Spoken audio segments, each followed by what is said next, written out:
দুই বন্ধু গেছে হলের মধ্যে সিনেমা দেখতে, বুঝছেন? সামনে পড়ছে এইবিলিক টাক, সামনের যে সিট থাকে না, এই সিটের মধ্যে পড়ছে এইবিলিক টাক। এখন এক বন্ধু এক কইতে আছে, তুই যদি ওই টাকলার মতো এক সোফার মারতে পারো মনু, তাহলে তুই মোরে 500 টাকা দিমু মই তোরে। কয় হেই এইটা কোনো ব্যাপার হইলে মই এখনই থাপ্পড় মারতে আসি।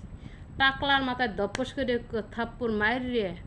কয় কিরে আব্দুল, সিনেমা হলে ঢুকতে সময় তো আরে কত বিশ্রাইছি, পাই নাই, তুই বেড়া সামনে এলকা এলকা বইয়ে রইছ। টাকলায় কইতেছে, ভাই আমি তো আব্দুল না। কও সরি। হ্যাঁ এর পরে যেই বন্ধু 500 হারলে হ্যাঁ আবারও কইতে আছে, তুই যদি হ্যার মাথায় আরেক সোফার মারতে পারো তাহলে তোরে আরও টাকা দিমু 1000। কয় হেইয়া তাহলে খেল দেখ। দিরিম করে আরেক সর মার রে। কই বেটা মিথ্যে কথা কর কিরফি নাই, তুই তো আব্দুলি। এই টাকলায় আবারও কইতেছে, ভাই বিশ্বাস হরেন মুই আব্দুল না। কয় ও সরি সরি। হ্যাঁ এর পরে দোতলা থেকে সিঁড়ির মানে ওই যে সিনেমা হলের দোতলা গতে নামতে আছে, নামতে সময় সিঁড়ির মধ্যে আবারও হেই টাকলা পড়ছে সামনে। কারণ ওই যে 1500 হারছে হ্যাঁ আবারই কইতে আছে, তুই এই ফির যদি আরেক চর মারতে পারো তাহলে তোরে টাকা দিমো আরও 1500। কো বেটা হেই এটা কোনো বিষয় হইলে খারাপ। আবারও ঠাস করে এক সোফার টাকের মধ্যে দিয়ে কয়, আব্দুল তোরে ভাইবে সিনেমা হলের মধ্যে বেডারে 2বার কইরা থাপড়াইছি। বেড়া টাকলায় কইতেছে, ভাই আমি হেই বেড়াই, আমি হেই ব্যক্তি আপনি যারে 2বার মারছেন আমি হ্যাই। কও ভাই সরি আমি বুঝছি না। তো ভিডিওটা কিন্তু অনেক জোশ, অনেক সুন্দর ছিল। তো যাকে দিয়ে টাকলা টাকলা করে অভিনয়টা করলাম, গল্পটা শোনালাম, এটা একটা গাছের পেয়ারা, তাছাড়া কিছুই না। তো এই পেয়ারা দুইটা বাবা কেবল তুইলা দিয়ে গেল আমাকে গাছ থেকে। বলতেছে, রিজনের আম্মু, আমি বললাম যে কী গো আব্বা? কই যে ধরো পেয়ারা, তুমি পাকা পেয়ারা খাইতে পছন্দ করো তাই। আমি কি আমার পাকা পেয়ারা অনেক ভালো লাগে। কই এই জন্যই তো নিয়ে আসলাম। জিনিসটা যদিও একটা ফল, কিন্তু আমার ভেতরটায় অনেক অনেক মানে মনের ভেতরটা অনেক ভালো লাগা কাজ করছে। প্রায়শই বাবা মানে যে কোনো একটা জিনিস নিজে নিজে মাঝে মাঝে পেয়ারা কেটে খায়, যে কোনো ফল করে খায়। তো আর কাউকে দেখ বা না দেখ আমাকে দিবেই, মানে খণ্ড খণ্ড করে যে ধরো খাও। আর পাকা পেয়ারা পছন্দ করি বিদায় প্রায় সময় মানে পেয়ারা খাও গাছে পাকছে, মাও বলে, মানে আমার শাশুড়িও বলে। কিন্তু এই যে বাবা কি করে, যে গাছে আম পড়ে, একটা টক আমগুলো আমি পছন্দ করি ভর্তা খাওয়ার জন্য। আম পড়লেই মানে আমি যদি ঘরে থাকি বা একটু আছে না কাজ কামে ব্যস্ত থাকি, তো আমার গ্রিলের ওইখানে সুন্দর করে সাজায় রেখে যাবে, চোখে চোখে মানে দেখা হইলে বলে যে আম খাও। আর যদি বাইচান্স দেখা গেলো আছে না একটু অষ্টমেট্রো গেলাম, ওইখানে রেখে যাবো, পরবর্তীতে কবো যে এখানে আম রাখছিলাম খাইছিলা। মানে ব্যাপারটা বুঝেন যে গাছ গাছ থেকে পাইরাই না বা খুইটাই না আমাকে দিয়ে যাবে। তো কী ভাবছেন, ভালোবাসাটা কি একদিনে সৃষ্টি হয়েছে, একতরফা সৃষ্টি হয়েছে? কখনো না। আমিও আমার বাবাকে অনেক ভালোবাসি।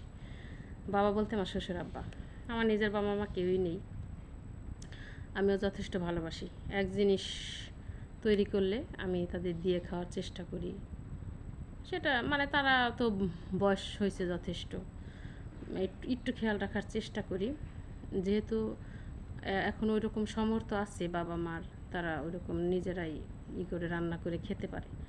তো অবশ্যই আপনারা দোয়া করবেন, আল্লাহ যেন আমার ওই তৌফিক দেয়, আমার হাজব্যান্ডের ইনকাম সোর্স সব কিছু যেন আল্লাহ তালা ওইভাবে করে দেয় যে বাবা মাকে যেন আমরা দেখতে পারি, কারোর উপর নির্ভরশীল যেন না হতে হয়। আমার দেবর ভাসুর মিলে 4টা ছেলে তার। তো আমি চাই যে আমার হাজব্যান্ডের এরকম সামর্থ্য আল্লাহ দিক, আমাদের সাথেই থাকুক।